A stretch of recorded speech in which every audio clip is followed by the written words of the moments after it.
Here's what Minister Trevena had to say about why BC is taking a longer time to allow Uber and Lyft compared to other provinces across the country. We have a different structure in BC. We are unique because we have both the provincial, we have the Passenger Transportation Board, which is an independent tribunal, as well as municipal involvement. So it is a different structure here in BC than in the rest of the country. We have a very high safety threshold. For me as Minister, that is my number one priority, to make sure that people who both use a service are safe, as well as those who are driving the service are safe. So we've really got that as, for me, that's the number one filter. But we've also got to be looking at other things. So we are dealing with insurance, we're dealing with congestion is one of the things, and that's why we want to make sure we get the data. That was Minister of Transportation Claire Trevena on the reasons why her government is taking more time before it legalizes ride-hailing services in the province. Peter Milobar is the BC Liberal MLA for Kamloops North Thompson. He was a member of the ride-hailing committee commissioned by the provincial government, and he joins me on the line now. Good afternoon. Good afternoon. Thanks for having me. What do you think of what Minister Trevena had to say about the reasons BC is taking longer to legislate ride-hailing compared to other provinces? Well, I don't think they hold water, frankly. We had legislation tabled and ready to go. It was written. Most of the insurance issues had been worked out. There was going to be a way to try to make sure that the taxi industry wasn't unduly impacted. And that got put on hold, obviously, with the election. And they seem to have walked away from all of that completely. And frankly, I have no idea when the minister says that's why we need to collect data, if that means that they're now going to continue to study data before they do anything with this file into 2019. So tell me more about what the all-party committee then did. You were on the all-party ride-hailing committee, which unanimously supported a plan for these services in the province.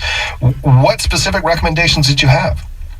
So there was a committee comprised of a Green member, 4 NDP, and 4 BC Liberals. And we were unanimous in our deliberations, and we heard from a lot of different groups. And really what it boiled down to was public safety, trying to have a level playing field as much as possible as it relates to especially insurance and safety inspections of vehicles, and making sure there was criminal record checks of the drivers.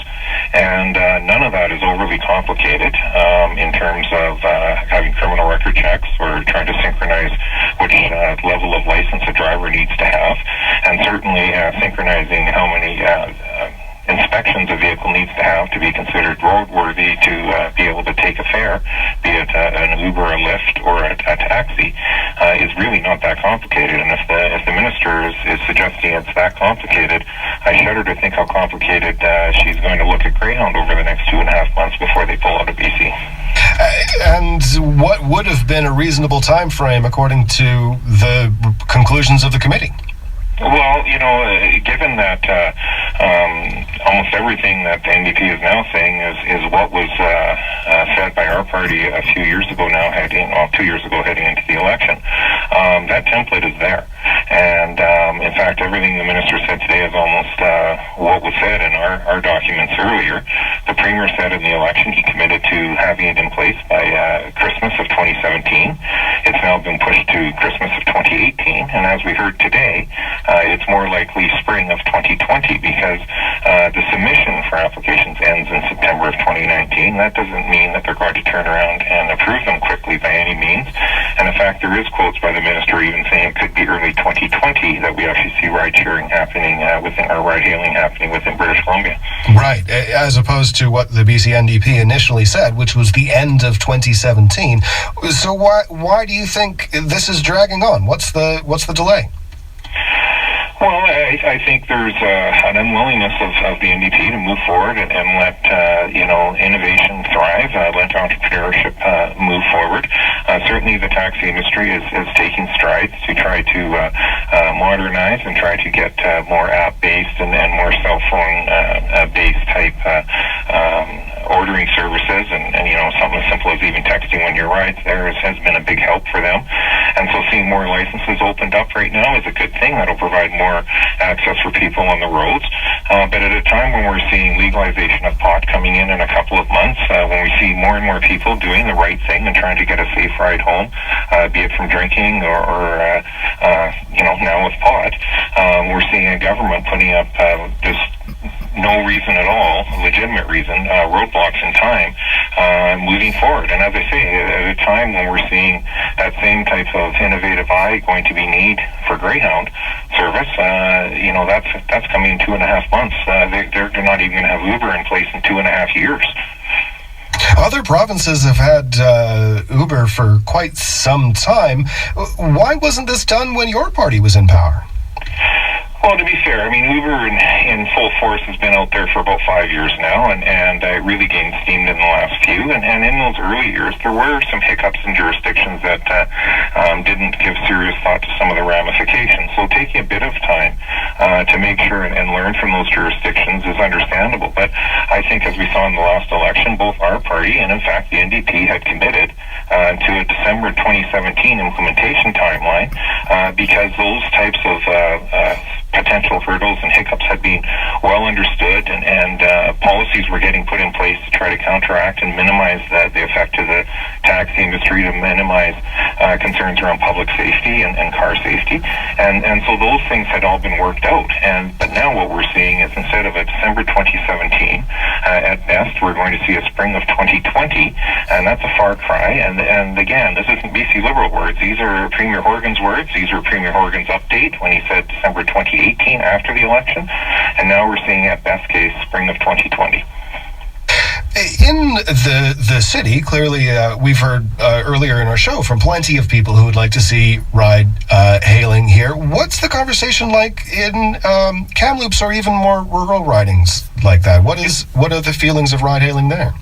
Yeah, no, you know what? It's the exact same conversation, and I think people in Kamloops and some of the smaller centres understand that there might not be the uptake or the volume of the ride-hailing services as you might see in a Vancouver setting, but there's certainly a need. There's a need on the Friday, Saturday nights when the bars start to close down, again, where people are trying to do the right and responsible thing after a fun evening out and trying to get themselves home, and the cabs are running full out at full capacity in Kamloops and other centres our size. They're doing everything they can do to try to meet that public demand, but then on a Monday afternoon there's not the need for as many cars on the road, so it gets to be problematic. So I think there is a place for the ride-hailing to fill that gap on those very big peak times where the taxis just can't keep up anyways, and then in all likelihood on the routine Monday to Friday type afternoon runs, you're going to see more of the traditional taxi service, and that's where the development of their apps will be very handy for people. So I think both can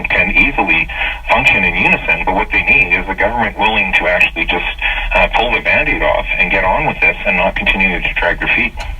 Peter, understandably, the taxi industry has a lot of concerns with the arrival of Uber and Lyft, and they've made their voices heard. And I asked this question of the Transportation Minister, and I'll ask it to you as well, and that is that both the BC NDP and the BC Liberals have received donations from the taxi industry. Integrity BC says the NDP received since 2005 just over $200,000 in donations. The BC Liberal Party, $139,000 since 2005.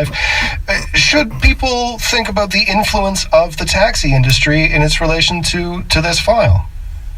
Well, I can understand the cynicism in that, but I would point out that we were ready to move on it. There was the hurdles were worked out. Everything was ready to go once the new government, assuming we had been elected, it would have come to the next session, and those regulatory pieces would have been put in place. As I say, it's understandable in the first few years of Uber's operation that everyone was a little bit nervous about what would the impacts be. As I say, we saw jurisdictions around the world that did have problems with the ride-hailing companies in terms of just full-scale implementation, and they had to take a step back and rework some of the rules. And so, it's understandable there was a bit of a delay, but at a certain point you need to get on with it. And now we're talking 2.5 to 3 years after that point of time where everybody, I think even the taxi industry, realized it was time to get on with it. When the taxi industry presented at the committee stage, they made it clear that they just want to make sure they have a level playing field. They want to make sure they're treated fairly. They're going from a heavily regulated into some unknown territory. As a former liquor store owner, believe me, I can understand the nervousness as you change in regulation when you're in a heavily regulated government area.